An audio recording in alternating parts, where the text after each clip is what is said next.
Well, thank you so much, and congratulations, Patrick. Another Irishman, William Butler Yeats, once famously said that education is not the filling of a pail, but the lighting of a fire. And my husband, John, was a big believer in that fire, in the power of education to enable people from any background to achieve greatness. And Patrick today is an example of that as well, not only for his vision in founding Ashesi and for his vision in embodying a values-based curriculum about leadership in the university, but we believe also that he is lighting that fire in his students, and that those students will light a fire in their families, in their communities, in their companies, and that those leaders over time really will transform Ghana, Africa, and maybe the world. Patrick.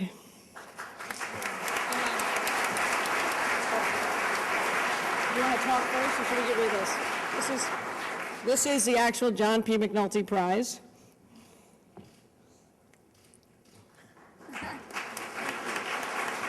If you want, we'll hold it while you talk. There you go.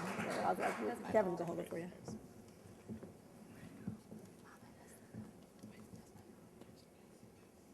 So thank you very much. I'm very deeply humbled, very honored to receive this award.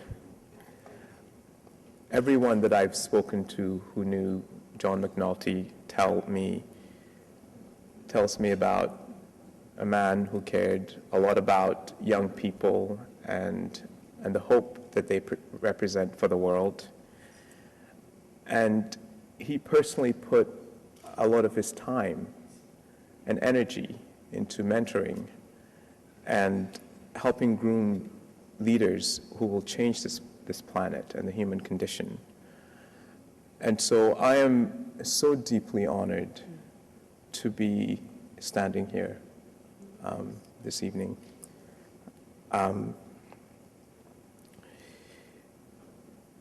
I think that it is significant that the prize goes to a project in Africa. We're all very much aware of the leadership crisis on the continent. But I think that this prize also represents the hope for the continent.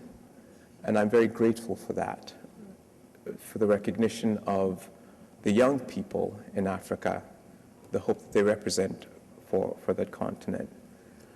I'd like to just, in a couple of minutes, make a confession to you. When I came to the United States for college, I had a wonderful education and then went to work for Microsoft Corporation. And 1 year into my career at Microsoft, I returned to Ghana for the first time in 5 years. I was extremely disillusioned because Ghana was then still run by a military dictatorship, and nothing worked. And I came back to the US and told all my colleagues at Microsoft who would listen that I changed my mind, that I would never return to Africa to live. It was really bad. I even called a friend who was doing his Peace Corps in Gabon and told him he was wasting his time. So a few years later, the crises in Somalia and Rwanda erupt. And one of the vice presidents at Microsoft started this grassroots campaign to raise money for Rwanda. He's American. And I remember sitting at my desk reading his email asking for donations and completely startled and guilty, because here was an American, not an African, who was doing something about a crisis that I had not even thought to do. And then I became a parent, and by the way, I gave the biggest donation I'd given up until that time to that grassroots campaign. And then a few years, about the same time, or a year later, I became a parent and realized that I had been extremely arrogant to think that I had within me the power to disown a continent, because I didn't. Africa will matter to my children.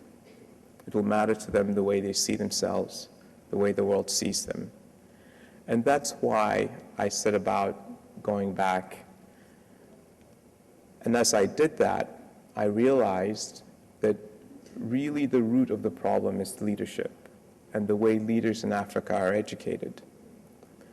And this is what I'm trying to do, is to set up an organization and run an organization that will create an army of new leaders who think ethically, who have compassion deep in their bellies, who have a very strong sense of responsibility for their community. It's important. In Ghana, only 5% of college-age kids go to college. And this number is significant in two ways. One is it's too small, needs to grow. The second is that almost by definition, anyone in college today in Ghana will one day be in a position where they're having a major impact on the country, for good or for ill. They will be running the country one day. It's going to be less than 30 years. And if you look at it this way, you see education and the way leaders are educated as very important, and that's why I'm doing what I'm doing.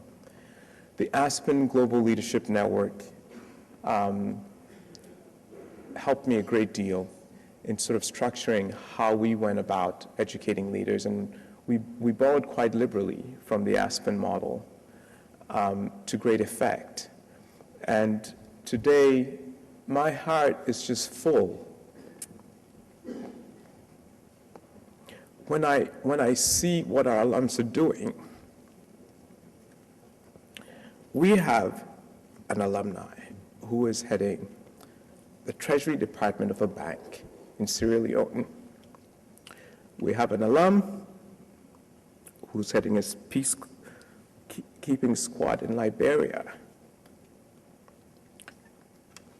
We have alums in the financial services in Ghana, running orphanages and so on.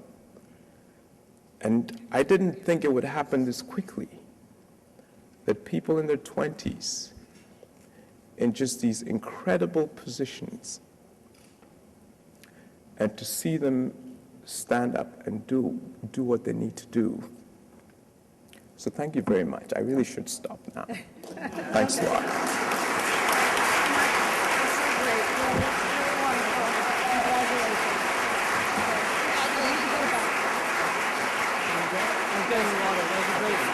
That was great. Thank you so much. Should we grab this up? Yes.